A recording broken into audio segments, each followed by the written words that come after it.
শ্বশুরবাড়িতে আমার ১ম রোজা। আর আমি একটা বিরাট বড় সারপ্রাইজ পেলাম বরমশাইয়ের থেকে। হ্যাঁ, সারপ্রাইজটা ওই আমাকে দেয়, আর তো কেউ সারপ্রাইজ দেয় না। আর ওই বাড়িতে ও ছাড়া আমাকে টেক কেয়ার করার মতো সেরকম কেউ নেই।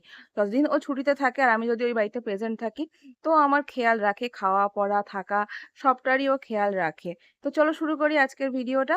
ভিডিওটা গতকালে আমি রোজা ছিলাম। আমি আর আমার হাসব্যান্ড এই ১ম বার একসাথে রোজা থাকলাম। হ্যাঁ, গোটা রমজান মাসে আমরা একসাথে রোজা থেকেছি কিন্তু আলাদাভাবে। ও ব্যাঙ্গালোরে শিফটিং ছিল। মানে ব্যাঙ্গালোরে পোস্টিং রয়েছে, সেখানেও একা ছিল, একা ফ্ল্যাটে থেকেই রোজা করেছে, অফিস করেছে। আর আমি এখানে মেয়ে সামলে বাড়িতে রোজা করেছি, কিন্তু একসাথে আমরা কোনোদিনও ইফতার করিনি বা একসাথে রোজা রাখিনি। তো কালকে আমাদের সুযোগ হয়েছে একসাথে রোজা রাখার, তো রোজা ছিলাম আমরা। ইফতারের সময় হয়ে আসার ঠিক আগের মুহূর্তে দেখলাম বড়মশাই অনেকগুলো ফল কেটে নিয়ে নিজেই ফলগুলো কাটতে বসে গেছে, দেখতেই পাচ্ছ। তখন আমি নামাজ পড়ে উঠলাম, তো দেখছি বড়মশাই অলরেডি কাটতে বসে গেছে ফলগুলো। তো আমার কোনো কাজ ছিল না, আমি জাস্ট ভিডিও ক্লিপগুলো নিচ্ছিলাম আর ওর সাথে কথা বলছিলাম। তো ও বললো তোমাকে হেল্প করতে হবে না, সারাদিন রোজা ছিল আমি করে নিচ্ছি। দেখতেই পাচ্ছ ও তরমুজগুলো কেটে নিই, তারপর লেবু কাটছে, আর এখানে খেজুর নিয়ে নেওয়া হয়েছে, আর শসা আগে কেটে নিয়েছে। এবার আমি বললাম, "এত ফল কেন কাটছো?" তো ও বলছে যে, "তোমার আর আমার জন্য একটা প্লেট, আর বাড়ির দুজনের জন্য মানে বাবা, মা আর ছেলের জন্য আরেকটা প্লেট করা হচ্ছে।" এবার যেহেতু আমরা রোজা আছি, আমাদের এঁঠো করা খাবার তো খাওয়া যাবে না। তো আমাদেরকে ফ্রেশ খাবারই খেতে হবে।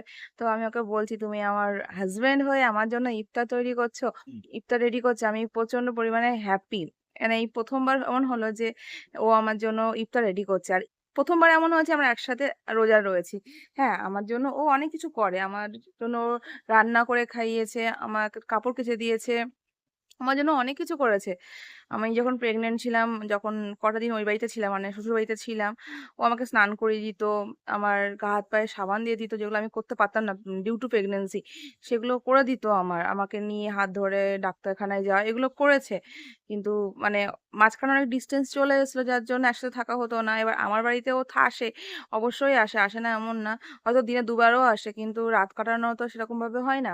এই তো গেল ২.৫ মাস হয়ে গেল, লাস্ট ছুটিতে এসেছিল ডিসেম্বরে, তখন যা রাত কাটিয়েছি, তারপর তো আর রাত কাটানো হয়নি একসাথে। তো এই এতদিন পর ২.৫ মাস পরে আবার যখন ছুটিতে বাড়ি আসলো, তখন আবার আমরা একসাথে হলাম। এই যে শাশুড়ি মা এখানে দেখতে পাচ্ছ জল গুলে দিচ্ছে, মানে শরবত করে দিচ্ছে। তো আমি বললাম যে শরবত একটু কম হয়ে যাচ্ছে, তো আমার কথা কে শোনে? তো নিজের ঘ্যামেই চলবে সবাই। এদিকে আমি মেয়েকে খুঁজছি, প্রায় সন্ধে হওয়ার মুখে, কারণ আজান দেবে। আমি তখনই মেয়েকে খোঁজা শুরু করেছিলাম যে মেয়ে কোথায়, কিন্তু মেয়েকে পাচ্ছিলাম না। গেটের বাইরে দেখলাম বড়মশাই শুধু বুলেটটা রয়েছে, কিন্তু এদিক ওদিক কাউকে দেখছি না আমার মেয়েকে। শাশুড়ির কাছে মেয়ে নেই, শ্বশুরের কাছে মেয়ে নেই। আমি তখনই খোঁজা শুরু করেছিলাম, দেখো শ্বশুর মশাই শাশুড়ি এখানে ব্যস্ত রয়েছে, কিন্তু আমি আমার মেয়েকে খুঁজে পাচ্ছিলাম না। তো এটাই ছিল মানে আমার বক্তব্য, যে সন্ধ্যা হয়ে যাচ্ছে, আমার মেয়ে কেন বাড়ির বাইরে থাকবে?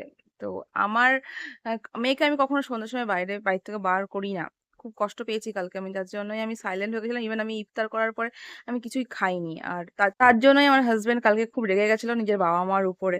তো চলো ভিডিও এন্ড করছি। ভিডিও ভালো লাগলে অবশ্যই লাইক, কমেন্ট, শেয়ার করে পাশে থেকো আমার।